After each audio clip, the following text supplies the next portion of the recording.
నమస్కారం yes news కు స్వాగతం. నేను మౌనిక. ముందుగా వార్తల్లోని ముఖ్యాంశాలు చూద్దాం. ప్రభుత్వ ఉద్యోగులకు ఏపీ ప్రభుత్వం శుభవార్త. నవంబర్ 1న డిఏ జమ చేస్తామని వెల్లడించిన సీఎం. ఆర్టీసీ ఉద్యోగుల పదోన్నతులు క్లియర్ చేస్తామని హామీ. ఆస్ట్రేలియాలో నారా లోకేష్ పర్యటన. సిడ్నీలో తెలుగు డయాస్పోరాతో సమావేశం. ఏపీకి గూగుల్ సిటీ రావడం వెనుక కేంద్రం సహకారం ఉందని వెల్లడి. సెంట్రల్ నియోజకవర్గ ప్రజలకు దీపావళి శుభాకాంక్షలు తెలిపిన సెంట్రల్ ఎమ్మెల్యే బొండా ఉమా. యువ నాయకులు సిద్ధార్థ టపాసులు కాల్చేటప్పుడు జాగ్రత్తలు తీసుకోవాలని సూచన. రాష్ట్ర అభివృద్ధిలో ఉద్యోగుల పాత్ర కీలకమని ముఖ్యమంత్రి చంద్రబాబు అన్నారు. ప్రభుత్వంపై ప్రతి నెల 160 కోట్ల అదనపు భారం పడుతుంది. పోలీసులకు ఈఎల్ ఒక ఇన్స్టాల్మెంట్ ఇస్తామని చంద్రబాబు పేర్కొన్నారు. ఉద్యోగులందరూ ఆనందంగా దీపావళి జరుపుకోవాలని సీఎం చంద్రబాబు సూచించారు. రేపటి నుంచి ఉద్యోగులు మరింత ఉత్సాహంగా పనిచేస్తారని ఆశిస్తున్నానని ఆయన సంతోషం వ్యక్తం చేశారు.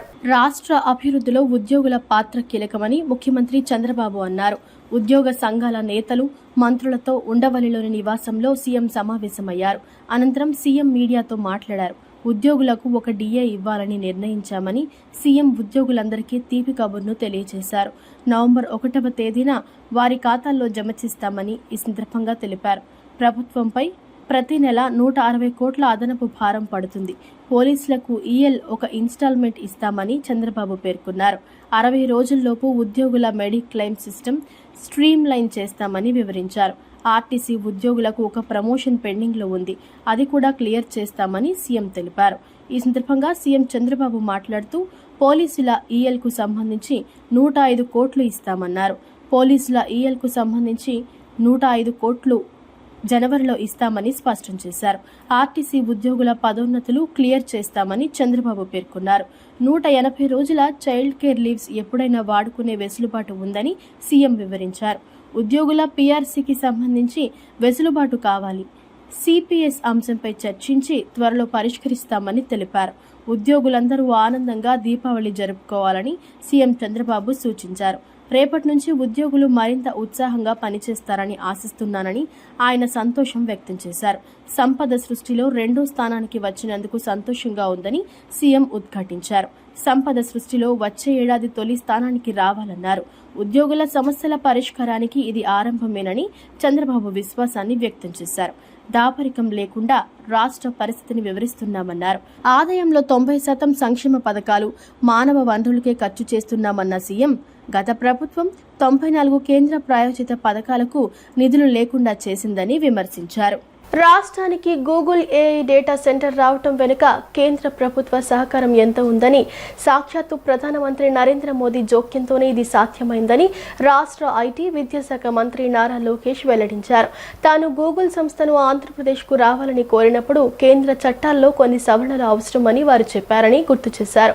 ఆ విషయాన్ని ముఖ్యమంత్రి చంద్రబాబు ఫోన్ ద్వారా ప్రధాని మోదీ దృష్టికి తీసుకెళ్లగా ఆయన వెంటనే స్పందించి కేంద్ర ఆర్థిక మంత్రి నిర్మలా సీతారామన్తో మాట్లాడి ఆ చట్టాలను సవరించేలా చేశారని లోకేష్ వివరించారు. కేంద్ర ప్రభుత్వ చొరవతోనే గూగుల్ లాంటి ప్రపంచ ప్రఖ్యాత సంస్థ ఏపీకి వచ్చిందని మంత్రి నారా లోకేష్ స్పష్టం చేశారు.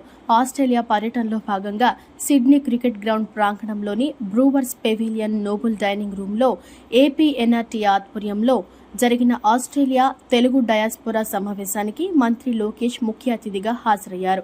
ఈ సందర్భంగా ఆయన ప్రసంగిస్తూ రాష్ట్ర అభివృద్ధికి సంబంధించిన పలు కీలక విషయాలను పంచుకున్నారు.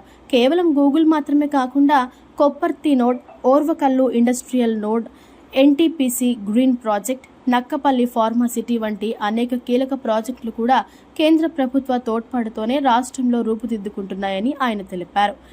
ఆర్సెల్లర్ మిట్టల్ ప్రాజెక్టు విషయంలోనూ కేంద్రం ఇలాగే సహకరించిందని, ఒక్క జూమ్ కాల్ ద్వారా దేశంలోని అతిపెద్ద స్టీల్ ప్లాంట్ను అనకాపల్లికి తీసుకురాగలిగామని అన్నారు. తనకు గూగుల్ వంటి పెద్ద సంస్థలు ఎంత ముఖ్యమో మధ్య తరహా, చిన్న తరహా పరిశ్రమలు, ఎంఎస్ఎంఈ కూడా అంతే ముఖ్యమని లోకేష్ స్పష్టం చేశారు. నాకు కుటుంబ సభ్యులకి సమానమైన తెలుగు వాళ్ళందరికీ పేరు పేరున నా హృదయపూర్వక నమస్కారాలు. నా ప్రసంగం ప్రారంభించే ముందల మీకు, మీ కుటుంబ సభ్యులందరికీ దివాళీ శుభాకాంక్షలు. ఇది 2వ దివాళీ నేను ఫీల్డ్లో ఉంటున్నా. పోయినసారి యుఎస్లో ఉన్నా, ఈసారేమో ఆస్ట్రేలియాలో ఉన్నాను. I'm really excited to spend Diwali with all of you. It brings back good memories from all your support. నా ప్రసంగం ప్రారంభించే ముందల మిమ్మల్ని ఒక ప్రశ్న అడగాలనుకుంటున్నా. ప్రపంచం మొత్తంలో ఏ దేశంలో తెలుగు వాళ్ళు ఉండరు? అందరు నవ్వుతున్నారు.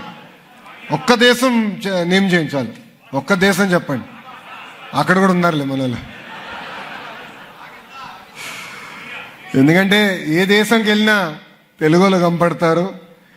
అమెరికా నుంచి ఆస్ట్రేలియా వరకు మందే డామినేషన్. నేను ఎయిర్పోర్ట్ దగ్గర నుంచి ఇప్పటివరకు చూస్తున్నా. ఆస్ట్రేలియా ప్రభుత్వం కూడా ఒక ఆఫీసర్ని ఇస్తాం జరిగింది. అతను అంటున్నారు, సార్ మా ప్రధానమంత్రి గారు కూడా ఇంత రిసెప్షన్ ఉండదు సార్ అని. మీ జోషే వేరు. అసలు ఒక మాట చెప్పాలంటే మీ మాస్ జాతర సూపర్.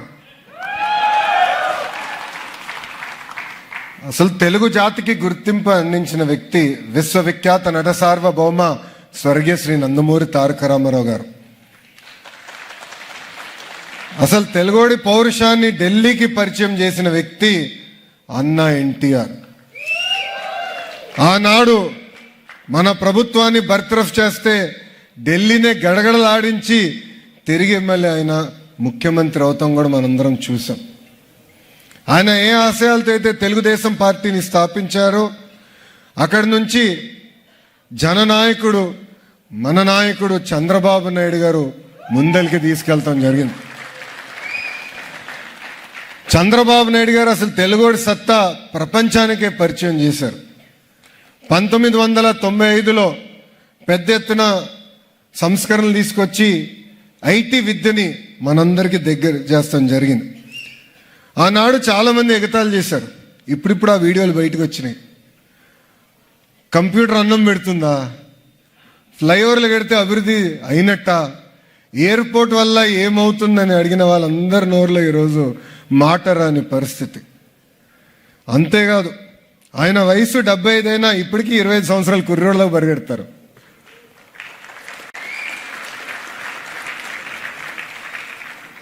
ఆయన మినిస్ట్రీలో చాలా మంది యువకులున్నాం, ఇప్పటికీ ఆయన స్పీడ్ మేము అందుకోలేకపోతున్నాం. ఆయన క్వాంటమ్ కంప్యూటర్ అంటే నాకే అర్థం లేదు. నేను చాట్ జీపీటీకి వెళ్ళి ఎత్తికా క్వాంటమ్ కంప్యూటర్ అంటే ఏంట్రా బాబు అని. అంటే is always ahead of his time. అందుకే మనం ఆయన్ని విజనరీ అంటాం, ఇంకొక ఆయన్ని ప్రిజనరీ అంటాం. అర్థమైందా రాజా? అర్థమైందా రాజా?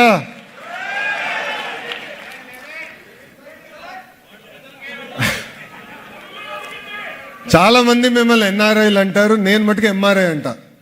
అంటే మోస్ట్ రిలయబుల్ ఇండియన్స్. సముద్రం దాటి వెళ్ళినా ఎప్పుడు మీ మనసు ఆంధ్ర వైపే ఉంటుంది. సొంత మాతృభూమిపై మీరుంటారు. ఆనాడు చంద్రబాబు నాయుడు గారిని అరెస్ట్ చేసినప్పుడు ఆస్ట్రేలియాలో ఉన్న ప్రతి సిటీలో తెలుగు వాళ్ళందరూ పెద్ద ఎత్తున బయటకు వచ్చి మీరు మా కుటుంబానికి అండగా నిలబడ్డారు. మీ అందరికీ అదొక చిన్న కార్యక్రమం అనిపించవచ్చు. నాకు కానివ్వండి, మా కుటుంబానికి అది కొండంత బలమైంది. నేను ఎంత చెప్పినా తక్కువే. నా ఇప్పుడు కూడా బాగా గుర్తు, బ్రహ్మి అని నన్ను అడిగింది, గౌరవంగా బతికే వాళ్ళం చూడు, ఇలాంటి పరిస్థితి వచ్చింది, ఈ రాజకీయాలు మనకు అవసరమా అని అడిగింది. కానీ ఎప్పుడైతే మీరందరూ వచ్చి మాకు అండగా నిలబడ్డారు, హైదరాబాద్లో మీరందరూ చూస్తుంటారు గ్రాటిట్యూడ్ కాన్సర్ట్, 45,000 మంది వచ్చి ఆ రోజు మనకు అండగా నిలబడ్డారే, ఆ రోజే నేను చెప్పా బ్రహ్మనికి దిస్ ఈజ్ వర్త్ డూయింగ్. దీనివల్లనే ప్రజలకి మనం సేవ చేయాలి, ప్రజల దగ్గర మెప్పు పొందాలని చెప్పాను. సెంట్రల్ నియోజకవర్గ ప్రజలకు సెంట్రల్ నియోజకవర్గ శాసనసభ్యులు ప్రభుత్వ విప్ బోండా ఉమా మరియు తెలుగుదేశం పార్టీ యువనేత బోండా సిద్ధార్థ దీపావళి శుభాకాంక్షలు తెలిపారు. ఈ సందర్భంగా వారు మాట్లాడుతూ దీపకాంతులతో శోభాయమానంగా సాంప్రదాయబద్ధంగా జరుపుకునే దీపావళి పండుగ తెలుగు ప్రజలందరికీ ఆనందాన్ని నింపాలని ఆకాంక్షిస్తున్నామని అన్నారు. టపాసులు కాల్చేటప్పుడు జాగ్రత్తలు తీసుకోవాలని, ముఖ్యంగా పిల్లల విషయంలో పెద్దలు మరింత అప్రమత్తంగా ఉండాలని సూచించారు. ప్రతి ఒక్కరూ ఆనందంగా, సురక్షితంగా దీపావళి పండుగను జరుపుకోవాలని ఆకాంక్షించారు. ప్రజలందరికీ కూడా దీపావళి శుభాకాంక్షలు. ఈ దీపావళి మనందరి జీవితాల్లో కొత్త వెలుగులు నింపాలని, ఆ భగవంతుని ఆశీస్సులతో ఆయురారోగ్యాలతో అష్టైశ్వర్యాలతో అందరూ కూడా బాగుండాలని కోరుకుంటూ దీపావళి శుభాకాంక్షలు తెలియజేస్తా ఉన్నా. పెద్దలందరూ కూడా, తల్లిదండ్రులు, పేరెంట్స్ అందరూ కూడా దీపావళి మనందరి జీవితాల్లో ఆనందంతో ఉండాలి, కానీ అపాయాలు ఏమీ కలగకూడదు. కాబట్టి పొల్యూషన్ లేనటువంటి గ్రీన్ దీపావళి జరపమని హృదయపూర్వకంగా కోరుకుంటా ఉన్నా. అట్లాగే వాళ్ళందరూ కూడా ఎక్కడా కూడా ఇబ్బందులు రాకుండా, చిన్నపిల్లలు టపాసులు అంటే మరి ఉత్సాహంతో ఉంటారు కాబట్టి ఏ ప్రమాదాలు జరగకుండా జాగ్రత్తలు తీసుకోమని కోరుకుంటాం. విజయవాడ నగర ప్రజలకు, మరీ ముఖ్యంగా విజయవాడ సెంట్రల్ నియోజకవర్గ ప్రజానీకానికి, కార్యకర్తలకు, ప్రతి ఒక్కరికి కూడా పేరు పేరున దీపావళి పండుగ శుభాకాంక్షలు. ప్రతి సంవత్సరంలాగే ఈ సంవత్సరం కూడా అందరి జీవితాల్లో వెలుగుని ఆ దుర్గమ్మ నింపాలని చెప్పి మనస్ఫూర్తిగా కోరుకుంటూ, పిల్లా పాపలతో అందరూ కూడా సుఖ సంతోషాలతో ఉండాలని చెప్పి మనస్ఫూర్తిగా మరొకసారి అందరికీ కూడా దివాళీ పండుగ శుభాకాంక్షలు. శ్రీ దుర్గా మల్లేశ్వర స్వామివార్ల దేవస్థానంలో ఆదివారం ధనత్రయోదశి పర్వదినం సందర్భంగా భక్తి శ్రద్ధల మధ్య మహాలక్ష్మి యాగం వైభవంగా నిర్వహించారు. నూతన యాగశాలలో జరిగిన ఈ యాగంలో ఆలయ చైర్మన్ బి రాధాకృష్ణ దంపతులు, కార్యనిర్వహణ అధికారి సీనానాయక్ దంపతులు పాల్గొన్నారు. ఈ కార్యక్రమంలో దేవస్థాన సిబ్బంది, భక్తులు పెద్ద ఎత్తున పాల్గొని అమ్మవారి ఆశీర్వాదాలు పొందారు. భక్తి శ్రద్ధల నడుమ నూతన యాగశాలలో జరిగిన మహాలక్ష్మి యాగం ఆధ్యాత్మిక శోభను చాటింది. జై దుర్గా జై నమః. ఈ కార్తీక మాసం శుద్ధ విదియ నాడు భగినీ హస్తభోజనము అనేటటువంటి ఒక పర్వదినం ఉన్నది. ఈ భగినీ హస్తభోజనం అంటే ఆడపడుచు చేత అన్నగారికి గనక సోదరుడికి భోజనం వండి పెడితే సకల శుభాలు కలుగుతాయి అని చెప్పడం జరుగుతున్నది పురాణాల్లో. మరి దీని మీద ఒక మంచి ఇతిహాసం కూడా ఉన్నది. యమధర్మరాజు చెల్లెలు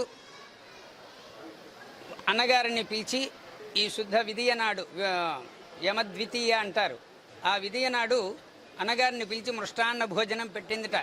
షడ్రసోపేతమైనటువంటి భోజనం పెట్టింది. ఆయన సంతుష్టి చెంది, ఇంత మంచి భోజనం పెట్టావమ్మా, ఏమిటి ఇవాళ విశేషము అంటే, ఇవాళ నీవు రావటమే పర్వదినము. ఈరోజు ఎవరైతే వస్తారో, ఏమి కావాలి నీకు అని అడిగితే, ఈరోజు ఎవరైతే అన్నగారికి ఈ మృష్టాన్న భోజనం వండి స్వయంగా వండి పెడతారో వారికి ఆజన్మాంతము కూడా సౌమంగళ్య సిద్ధి కలిగి, నీ చేత భయం కలిగించకుండా ఉండేటట్లుగా అపమృత్యు భయ దోషాన్ని నివారణ చేయమని చెప్పి వరం అడిగిందిట. అంత యమధర్మరాజు కూడాను సంతసించి, నిస్వార్థమైనటువంటి దీంట్లో నాకు భోజనం పెట్టి లోక కళ్యాణం కోసం నువ్వు ఇలాగా వరం అడిగావు కాబట్టి ఈరోజు ఎవరైతే అన్నగారికి భోజనం, మృష్టాన్న భోజనం పెట్టి ఇస్తారో, వారి చేత మీరు సౌమంగళ్య ద్రవ్యములు స్వీకరిస్తారో వారందరికీ కూడాను నా వల్ల ఎటువంటి మృత్యుభయము లేకుండా సంపూర్ణ ఆయుర్దాయాన్ని, ఆరోగ్యాన్ని, ఐశ్వర్యాన్ని ఇస్తాను అని చెప్పి వరం అనుగ్రహించాట. ఆగ్నేయ బంగాళాఖాతంపై ఉపరితల ఆవర్తనం కొనసాగుతుంది. ఇది మంగళవారం నాటికి అల్పపీడనంగా ఏర్పడే అవకాశం ఉన్నట్లు వాతావరణ కేంద్రం వెల్లడించింది. వచ్చే 48 గంటల్లో పశ్చిమ వాయువ్య దిశగా కదులుతూ దక్షిణ మధ్య, పశ్చిమ మధ్య బంగాళాఖాతంలో వాయుగుండంగా మారే అవకాశం ఉన్నట్లు తెలిపింది. దీని ప్రభావంతో ఈ నెల 22వ తేదీ నుంచి రాష్ట్ర వ్యాప్తంగా భారీ వర్షాలు కురిసే అవకాశం ఉన్నట్లు వాతావరణ కేంద్రం పేర్కొంది. దీని ప్రభావంతో శ్రీకాకుళం, విజయనగరం, కోనసీమ, తూర్పుగోదావరి, పశ్చిమ గోదావరి, ఏలూరు, కృష్ణా, ఎన్టీఆర్, గుంటూరు, బాపట్ల, పల్నాడు, ప్రకాశం, నెల్లూరు, అనంతపురం, అన్నమయ్య, చిత్తూరు, తిరుపతి జిల్లాల్లో ఆదివారం పిడుగులతో కూడిన తేలికపాటి నుంచి మోస్తరు వర్షాలు కురిసే అవకాశం ఉంది. రాష్ట్ర వ్యాప్తంగా ఉన్న పబ్లిక్ ప్రాసిక్యూటర్స్ 30 ఏళ్లు అమలు కాని పదోన్నతులు, పీఆర్సీ సంక్షేమం అదేవిధంగా పోరాడతామని AP public prosecution cadre association అధ్యక్షురాలు విజయలక్ష్మి సుకుమార్లు తెలిపారు. ఫైనాన్స్ సర్వీసు విషయంలో అసోసియేషన్ ముందుకు తీసుకువెళ్లేందుకు కృషి చేస్తామని తెలిపారు. సత్యనారాయణపురం, ముత్యాలంపాడు, గోకరాజు, గంగరాజు కళ్యాణ మండపంలో AP public prosecution cadre association సర్వసభ్య సమావేశం మరియు నూతన కార్యవర్గ ఎన్నికల కార్యక్రమం నిర్వహించారు. రాష్ట్ర వ్యాప్తంగా ఉన్న 26 మంది పబ్లిక్ ప్రాసిక్యూటర్లు ఈ సమావేశానికి హాజరయ్యారు. ఈ సందర్భంగా ఎంకే విజయలక్ష్మిని అధ్యక్షురాలిగా, జగదీష్ను కార్యదర్శిగా ఎన్నుకున్నారు. ఈ సందర్భంగా నూతన అధ్యక్షురాలు విజయలక్ష్మి ఎస్ఎస్ఏ సుకుమార్ మాట్లాడుతూ, రాష్ట్ర వ్యాప్తంగా ఉన్న పబ్లిక్ ప్రాసిక్యూటర్ల సంక్షేమం కోసం ఏపీ పబ్లిక్ ప్రాసిక్యూషన్ క్యాడర్ అసోసియేషన్ను ఏర్పాటు చేసినట్టు తెలిపారు. 30 ఏళ్లుగా అమలు కాని పదోన్నతులు, పీఆర్సీ, ఇతర సంక్షేమ చర్యలు అమలు కావడానికి కృషి చేస్తామని చెప్పారు.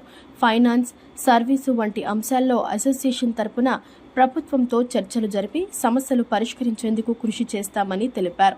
రాష్ట్ర సచివాలయ స్థాయిలో హోమ్ డిపార్ట్మెంట్ సహకారం అందాలని కోరారు.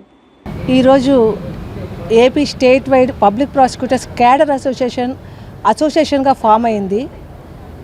ఇంతకుముందు కూడా అసోసియేషన్స్ ఉంది, కానీ కొత్తగా ఫామ్ అయింది ఇవాళ. దీనికి అందరూ మద్దతు ఇచ్చారు, అందరి మద్దతుతో గెలవటం జరిగింది. దీన్ని మా వాళ్ళ వెల్ఫేర్ కోసం, మా వారి ఫ్యూచర్ అంటే మా పబ్లిక్ ప్రాసిక్యూటర్స్ క్యాడర్ వాళ్ళ ఫ్యూచర్ కోసం పనిచేసేదానికోసం ఏకగ్రీవంగా సేవకులుగా ఎన్నికయ్యాం. మేము ఎంకే విజయలక్ష్మి. మేము డిపార్ట్మెంట్ కోసం మా డిపార్ట్మెంట్లో చాలామందికి 30 సంవత్సరాలుగా కూడా ప్రమోషన్ లేకుండా ఉంది. వాటి కోసము, తర్వాత మా అసోసియేషన్కి వెల్ఫేర్ కోసము, ఇంకా తదితర కార్యక్రమాలు ఒక్కొక్కళ్ళు చెప్పటం బట్టి చేసుకొని వెళ్తామని తెలియజేస్తున్నాం. ఈరోజు Andhra Pradesh state public prosecutors cadre association యొక్క సర్వసభ్య సమావేశం జరుగుతుంది. సో ఈ కార్యక్రమంలో రాష్ట్రం నుంచి దాదాపు 26 జిల్లాల నుంచి, ప్రతి జిల్లా నుంచి కూడా రాష్ట్రంలో పనిచేస్తున్న క్యాడర్ పబ్లిక్ ప్రాసిక్యూటర్స్ అందరూ చాలామంది, దాదాపు 90% మంది హాజరయ్యి ఈరోజు ఇక్కడ ఈ కమిటీని, నూతన కమిటీని ఏకగ్రీవంగా ఎన్నుకోవడం జరిగింది. ఇందులో మా ప్రెసిడెంట్గా శ్రీమతి ఎంకే విజయలక్ష్మి గారు, అలాగే మా జనరల్ సెక్రటరీగా మరి శ్రీ ఆర్ జగదీష్ గారు, వాళ్ళతో పాటు మేము కూడా ఈ కమిటీలో అందరం చాలామంది ఎన్నిక కావడం జరిగింది.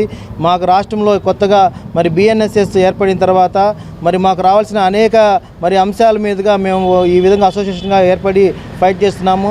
ప్రాసిక్యూటర్ రావాల్సిన వెల్ఫేర్ కార్యక్రమాలు కానీ, మరి ప్రాసిక్యూటర్ రావాల్సిన రేపు పీఆర్సీ వంటి అనేక అవకాశాల్లో కానీ అన్ని విషయాల్లో మేము ముందుకు వెళ్ళడానికి, మా సమస్యలను మాకు ముందుకు తీసుకెళ్ళడానికి, మాలో ప్రత్యేకంగా మహిళా ప్రాసిక్యూటర్స్ ఉన్నారు, వాళ్ళకు కూడా ప్రత్యేకమైన సమస్యలు ఉన్నాయి. వాళ్ళకి సంబంధించి గత 30 ఏళ్ళుగా పనిచేస్తున్నా కానీ చాలామందికి ప్రమోషన్లు రాకుండా ఇంకా అనేక విధాలుగా సఫర్ అవుతున్నాం కనుక డైరెక్టరేట్ సంబంధించి అనేక అంశాల్లో మేమందరం ఏకీగ్రహంగా ఉండి అటు ఫైనాన్స్ విషయంలో కానీ, అలాగే సర్వీస్ మ్యాటర్లో కానీ, మా వెల్ఫేర్ విషయాల్లో కానీ ప్రతి విషయాన్ని ముందుకు తీసుకుపోవాలని చెప్పి ఈరోజు రాష్ట్రంలో ఉన్న ప్రతి పబ్లిక్ ప్రాసిక్యూటర్ వచ్చి ఇక్కడ ఈ ఎలక్షన్లో పాల్గొని మమ్మల్ని అందరినీ ఏకగ్రీవంగా ఎన్నుకున్నారు కనుక ఈ ప్రతి పబ్లిక్ ప్రాసిక్యూటర్ కూడా ధన్యవాదాలు తెలియజేస్తూ, మాకు డైరెక్టరేట్ సహాయం కూడా కావాలని చెప్పి వాళ్ళని కూడా ఈ ముఖంగా అభ్యర్థిస్తూ, బహుజన సాహిత్యం బహుజనుల అభివృద్ధికి, సమాజ అభివృద్ధికి ఎలా దోహదపడుతుంది అనే అంశంపై చర్చించేందుకు బహుజన సాహిత్య చర్చా వేదిక నిర్వహిస్తున్నామని చర్చా వేదిక నిర్వాహకులు, నాటక రచయిత సుఖమంచి కోటేశ్వరరావు వెల్లడించారు. ఈ కార్యక్రమంలో పాల్గొన్న బహుజన కవులకు ఘన సన్మానం చేసినట్లు చెప్పారు. గాంధీనగర్ ప్రెస్ క్లబ్లో ఆదివారం బహుజన సాహిత్య చర్చా వేదిక మరియు కవితా సమ్మేళనం కార్యక్రమం జరిగింది. రాష్ట్రం నలుమూలల నుండి బహుజన కవులు, సాహిత్య ప్రియులు ఈ కార్యక్రమంలో పాల్గొన్నారు. ఈ సందర్భంగా ప్రముఖ సాహిత్య ప్రియుడు గోళ్ల నారాయణ మాట్లాడుతూ, బహుజన సాహిత్యం సమాజ అభివృద్ధి, బహుజనుల ఆత్మగౌరవం కోసం కీలక పాత్ర పోషిస్తోందన్నారు. సాహిత్యం ద్వారా సామాజిక చైతన్యం పెంపొందుతుందని చెప్పారు. కార్యక్రమ నిర్వాహకుడు సుఖమంచి కోటేశ్వరరావు మాట్లాడుతూ, రాష్ట్రం నలుమూలల నుంచి వచ్చిన కవులకు ఘన సన్మానం నిర్వహించామని తెలిపారు. బహుజన సాహిత్యం సమాజ అభివృద్ధికి ఎలా దోహదపడుతుందో ప్రజలకు తెలియచేయటమే ఈ చర్చా వేదిక ప్రధాన లక్ష్యమని పేర్కొన్నారు.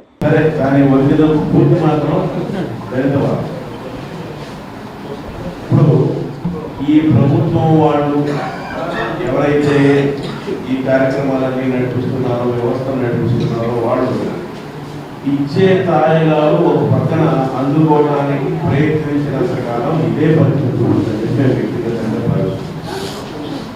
ఎందుకంటే ఈ తాయిలాలు వాళ్ళు ప్రకటించినప్పుడు ఆ తాయిలాల కోసం కొంత కాంప్రమైజ్ నడుస్తుంది. ఒక పక్కన తాయిలాలు ప్రకటిస్తారు, ఇంకో పక్కన ఏంటంటే ప్రభుత్వ ఉద్యోగాలు, ప్రభుత్వ రంగ సంస్థల ఉనికి వీటన్నింటినీ ఇంకేమి తాయిలాలు లేని తాయిలాల గురించి మనం కొన్ని కాంప్రమైజ్ అవుతున్నాం అనేది నాలాంటి బయట ఉన్న వ్యక్తులు భావిస్తున్నారు. కాబట్టి ఆ దిశలో కూడా మీరందరూ ఆలోచించాలని, అలాగే ముందస్తుగా ఉపకులాల మధ్య ఐక్యత సాధించడానికి తీవ్రమైన ప్రయత్నం చేయాలని కోరుకునే కొద్ది మందిలో నేను కూడా ఉన్నాను. ఇప్పుడు ఈ రోజున మన డాక్టర్ కోయి కోటేశ్వరరావు గారు తెలుగు కవిత్వంపై డాక్టర్ బిఆర్ అంబేద్కర్ గారి ప్రభావం సాహిత్య చర్చా వేదిక, సాహిత్య పఠనం, గేయాల పఠనం జరుగుతుందన్నమాట. అంటే సాహిత్యాన్ని, బహుజన సాహిత్యాన్ని అభివృద్ధి చేయడం కోసం ఒక కార్మికుడైనటువంటి మన్మథరావు గారు ఈ కార్యక్రమాన్ని తలపెట్టారు. ఈ కార్యక్రమం ఇప్పుడు వచ్చినటువంటి ప్రముఖులైనటువంటి సాహిత్యవేత్తలందరి గురించి మీకు తెలుసు, అవన్నీ పాంప్లెట్లో ఉన్నాయి. మరి ఈ కార్యక్రమం దిగ్విజయం అయింది, అది మీరు చూస్తూనే ఉన్నారు. ఇలాంటి సాహిత్య వేదికలు ఇంకా రావాలని చెప్పేసి సమాజంలో ఈ కుల మతాల తేడాలు పోవాలని చెప్పేసి కోరుకుంటూ మన్మథరావు గారు ఈ కార్యక్రమాన్ని ఏర్పాటు చేయడం జరిగింది. ఎస్సీ, ఎస్టీ, బీసీ అగ్రవర్ణాలలోని పేదలకు, విద్యార్థులకు వైద్య విద్యను దూరం చేసే విధంగా కూటమి ప్రభుత్వం పనిచేస్తోందని మాజీ ఎమ్మెల్యే మల్లాది విష్ణు విమర్శించారు. వైద్య కళాశాలను ప్రైవేటీకరణ చేయవద్దని, సేకరించిన 1 కోటి సంతకాల గురించి రాష్ట్ర గవర్నర్ దృష్టికి తీసుకువెళ్తామని వెల్లడించారు. సెంట్రల్ నియోజకవర్గం 27వ డివిజన్ బావాజీపేటలో వైఎస్ఆర్సీపీ ఆధ్వర్యంలో ప్రభుత్వ వైద్య కళాశాలను ప్రైవేటు పరం చేయవద్దంటూ 1 కోటి సంతకాలు సేకరణ నిర్వహించారు. కార్పొరేటర్ మల్లేశ్వరి, డివిజన్ అధ్యక్షుడు శివ ఆధ్వర్యంలో ఏర్పాటు చేసిన కార్యక్రమానికి మాజీ MLA Malladi Vishnu, YCP party శ్రేణులు పాల్గొన్నారు. అనంతరం మల్లాది విష్ణు, కార్పొరేటర్ మల్లేశ్వరి మీడియాతో మాట్లాడుతూ వైసీపీ అధినేత వైఎస్ జగన్మోహన్ రెడ్డి 1 కోటి సంతకాలను సేకరించాలని పిలుపు మేరకు ప్రణాళికాబద్ధంగా ప్రజల నుంచి సంతకాలు సేకరిస్తున్నామని తెలిపారు. అడిగిందే తడవుగా ప్రజలు సంతకాలు చేసేందుకు ముందుకు వస్తున్నారని తెలిపారు. ప్రభుత్వం అమలు చేస్తున్న కార్యక్రమాలు, తీసుకున్న నిర్ణయాల పట్ల ఉన్న వ్యతిరేకతను ప్రజలు తమ సంతకాల ద్వారా తెలియజేశారన్నారు. ఈ రోజు ఈ కార్యక్రమం ఎందుకు పెట్టామంటే, ప్రభుత్వ వైద్య కళాశాలని ప్రైవేటీకరణ చేయొద్దు పీపీపీ ద్వారా అనే దాన్ని మేము వ్యతిరేకిస్తూ 1 కోటి సంతకాల సేకరణ చేయటం జరుగుతుంది. దీన్ని మేము గవర్నర్ గారికి తీసుకెళ్ళి కూడా మా విష్ణన్న చేతుల మీద అక్కడ అందజేయటం కూడా జరుగుతుంది. ప్రతి ఒక్కళ్ళు అంటున్నారు, ఏమని అంటున్నారంటే ప్రైవేటీకరణ గవర్నమెంట్ వైద్యము ప్రతి ఒక్కరికి అందాలి, కానీ ప్రైవేటీకరణ చేస్తే మాలాంటి వాళ్ళకి ఎలాగా వైద్యం అందుతుంది అని చెప్పి ప్రతి ఒక్కళ్ళు అడుగుతున్నారు. దీనికి నిరసనగా ప్రతి ఒక్కళ్ళు సంతకాలు కూడా చేస్తున్నారు. ఆదేశాల ప్రకారం ఆయన 1 కోటి సంతకాలని సేకరించాలి ప్రజల దగ్గర నుంచి అని చెప్పని ఏదైతే పిలిపించారో దానికి తగ్గట్టుగా ఈరోజు 27 డివిజన్లో స్థానిక కార్పొరేటర్ మల్లేశ్వర్ గారు, అలాగే డివిజన్ అధ్యక్షుడు శివ, ఇంకా పార్టీలో ఉన్నటువంటి వివిధ విభాగాలకు సంబంధించినటువంటి నాయకులందరూ కూడా కలిసి వైఎస్ఆర్ కుటుంబం ప్రజల దగ్గర నుంచి వెళ్ళేటటువంటి వారందరి దగ్గర నుంచి కూడా ఈ 1 కోటి సంతకాల్లో భాగంగా ప్రతి డివిజన్కి కూడా 3000 సంతకాలు తీసుకోవాలి అని చెప్పని ఒక ప్రణాళికాబద్ధంగా సంతకాలను సేకరిస్తూ ఉన్నాం. ప్రజలందరూ కూడా వర్షాన్ని సైతం లెక్క చేయకుండా మేము అడిగిందే తడువుగా వారందరూ కూడా సంతకాలు చేయడానికి ముందుకు వస్తున్నారు. అంటే ఈ ప్రభుత్వం చేస్తున్నటువంటి కార్యక్రమాల మీద, ఈ ప్రభుత్వం తీసుకున్నటువంటి నిర్ణయాల మీద, మెడికల్ కాలేజీలని ప్రైవేటు పరం చేయాలి అని చెప్పిన ఆలోచన మీద ప్రజల యొక్క వ్యతిరేకత సంతకాల రూపంలో స్పష్టంగా మనకు కనబడతా ఉంది. రాష్ట్రంలోని ప్రభుత్వ మెడికల్ కళాశాలను పీపీపీ విధానంలో ప్రైవేటు రంగానికి అప్పగించే చర్యలను వ్యతిరేకిస్తూ విజయవాడలోని ఎంపీ భవన్లో రాష్ట్ర సదస్సు నిర్వహించారు. ఈ సదస్సులో రిటైర్డ్ ఐఏఎస్ అధికారి పివి రమేష్, సిపిఐ రాష్ట్ర కార్యదర్శి కె రామకృష్ణ, సిపిఎం రాష్ట్ర కార్యదర్శి వి శ్రీనివాసరావు, మాజీ మంత్రి వడ్డే శోభనాధీశ్వరరావు, కాంగ్రెస్ నాయకుడు ఎన్ తులసిరెడ్డి, మాజీ ఎమ్మెల్సీ కెఎస్ లక్ష్మణరావు, జన విజ్ఞాన వేదిక రాష్ట్ర అధ్యక్షుడు వల్లంరెడ్డి లక్ష్మణ్ రెడ్డి తదితరులు పాల్గొన్నారు. ఈ సందర్భంగా నాయకులు మాట్లాడుతూ ప్రభుత్వ వైద్య రంగాన్ని బలోపేతం చేయాల్సిన అవసరం ఉందని, పీపీపీ విధానాన్ని తక్షణమే రద్దు చేయాలని డిమాండ్ చేశారు. కాబట్టి ఏమంటే మంత్రికి కానీ ముఖ్యమంత్రికి కానీ చిత్తశుద్ధి ఉంటే first and foremost all party meeting పెట్టండి. అయ్యా జగన్మోహన్ రెడ్డి కాలంలో మెడికల్ కళాశాలలు ఇట్లా తెచ్చాడు, అందులో ఆ రోజు మేము ఇట్లా మాట్లాడాం, మిగతా రాజకీయ పార్టీలు ఇట్లా మాట్లాడినాయి, తర్వాత ఇవాళ ఉన్న పరిస్థితుల్లో రాష్ట్ర ఆర్థిక పరిస్థితి ఇది, దీనిపైన మేము ఈ పద్ధతుల్లో చేయాలనుకుంటా ఉన్నాం, మీ సలహాలు ఏంటి, దీనిపైన మీరేమంటారు అని మీరు డిబేట్ కాదు, ఆల్ పార్టీ మీటింగ్ కన్వీన్ చేయండి, కన్వీన్ చేసి అందరి అభిప్రాయాలు తీసుకోండి. అదేవిధంగా విద్యార్థి సంఘాలను ఆహ్వానించండి, డాక్టర్స్ అసోసియేషన్ని ఆహ్వానించండి. మీరు అది చేయకుండా అంటే రాష్ట్రం అంటే ఎంతసేపు మీరిద్దరేనా? ఇంతకుముందు రమేష్ గారు చెప్తే నాకు చాలా ఆశ్చర్యమైంది. ఎందుకంటే మేమంటా అంటే ఆయన కూడా రాజకీయ నాయకుడు మాత్రం మాట్లాడినాడు. పేరెంట్స్, స్టూడెంట్స్, ప్రజా సంఘాలు, ఇటువంటి వాళ్ళ ప్రముఖులు అందరితో కూడా ఒక పర్యవేక్షణ, మెడికల్ కాలేజీల పర్యవేక్షణ కమిటీ వేసి రాష్ట్రం అంతా కూడా తిరిగి దీనికి ఒక ఉద్యమ రూపం ఇవ్వడానికి ప్రయత్నం చేయాలని, దానికి వామపక్ష పార్టీలు, సిపిఎం పూర్తి అండగా ఉండి ఈ ప్రైవేటీకరణ ఆగేదాకా, ప్రభుత్వ కళాశాలలుగా మారేదాకా ఈ ఉద్యమాన్ని నడిపేదానికి మన అందరం కూడా కృషి చేయాలని చెప్పి నేను కోరుతూ ఉన్నాను. ఈ సందర్భంలో కొన్ని చర్చలు ఈ మధ్య జరుగుతూ ఉన్నాయి. గవర్నమెంట్ పూర్తి ఆత్మరక్షణలో ఉంది. ప్రజల నుంచి వ్యతిరేకత వచ్చే కొద్దీ వాళ్ళను వాళ్ళు సమర్థించుకోలేక చచ్చిపోతూ ఉన్నారు. మొదటి విషయం వాళ్ళు చెప్పేదంటే డబ్బులు లేవు మా దగ్గర, ప్రైవేట్ వాళ్ళకి ఇస్తే వాళ్ళు పూర్తి చేస్తారని. ఇది పూర్తి అబద్ధం. మెడికల్ రెండు ముఖ్యమైన అంశాలు గమనించాలి. ఒకటి, మెడికల్ కాలేజ్, హాస్పిటల్ ఈ రెండూ కూడా కలిసి దే ఆర్ ఇంట్రికేట్లీ ఇంటిగ్రేటెడ్.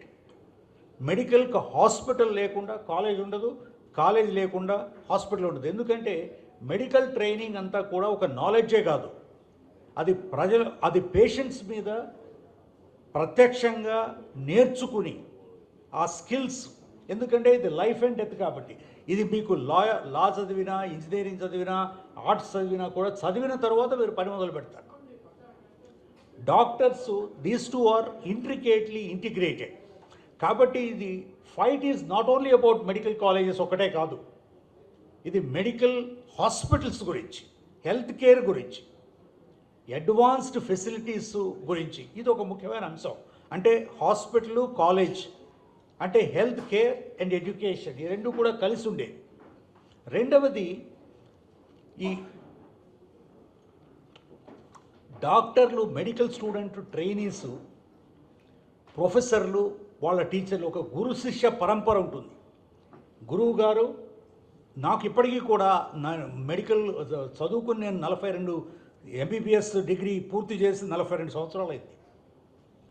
ఇప్పటికీ కూడా నాకు స్కిల్స్, బేసిక్ నాలెడ్జ్, తర్వాత ప్రాక్టీస్ చేయలేదు. నేను 40 ఏళ్ళుగా ప్రాక్టీస్ చేయలేదు డాక్టర్గా.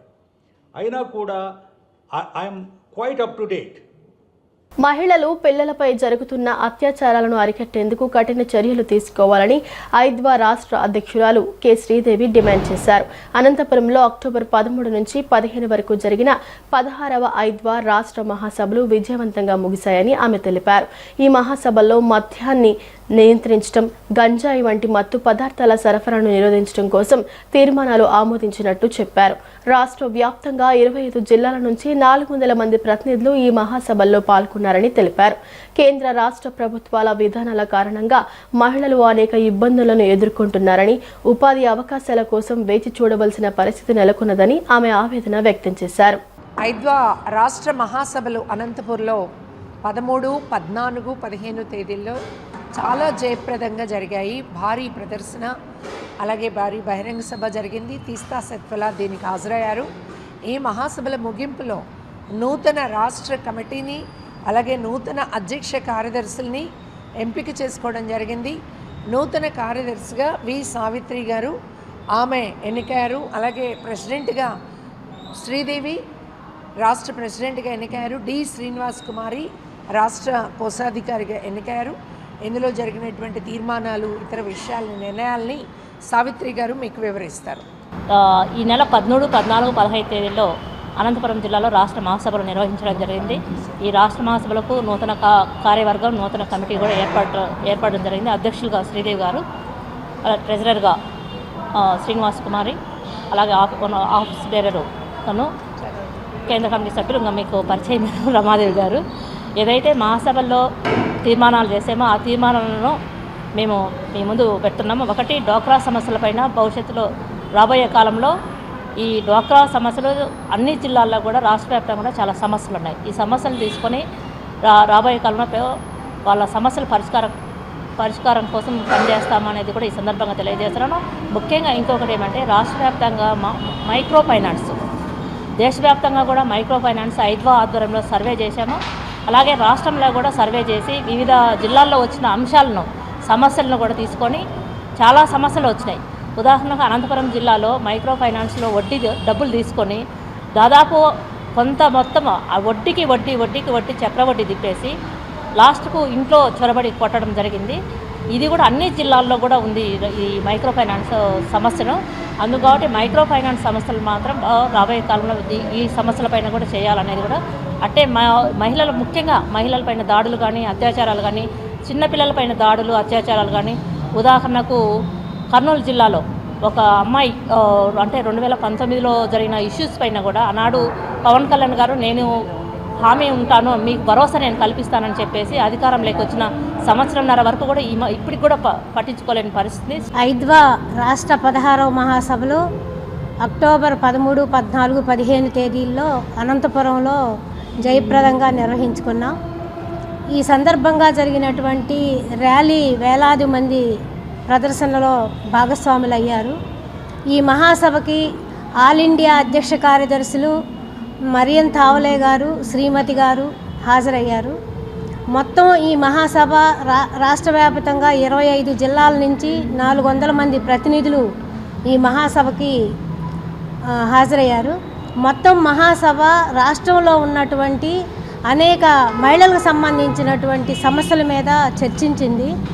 ప్రధానంగా ఈ కాలంలో కేంద్రంలో బీజేపీ అధికారంలోకి వచ్చిన తర్వాత దేశవ్యాప్తంగా మహిళలపైన హింస దాడులు విపరీతంగా పెరుగుతూ ఉన్నాయి. ఈ దాడులకి ప్రధానమైనటువంటి కారణంగా రాష్ట్రంలో మద్యం ప్రధానమైనటువంటి కారణంగా ఉంది. వార్తలు ముగించే ముందు ముఖ్యాంశాలు మరోసారి. ప్రభుత్వ ఉద్యోగులకు ఏపీ ప్రభుత్వం శుభవార్త. నవంబర్ 1న డిఏ జమ చేస్తామని వెల్లడించిన సీఎం. ఆర్టీసీ ఉద్యోగుల పదోన్నతులు క్లియర్ చేస్తామని హామీ. ఆస్ట్రేలియాలో నారా లోకేష్ పర్యటన. సిడ్నీలో తెలుగు డయాస్పోరాతో సమావేశం.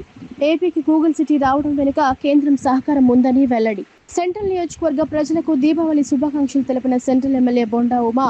యువ నాయకులు సిద్ధార్థ టపాసులు కాల్చేటప్పుడు జాగ్రత్తలు తీసుకోవాలని సూచన. ఈ వార్తలు ఇంతటితో సమాప్తం. నమస్కారం.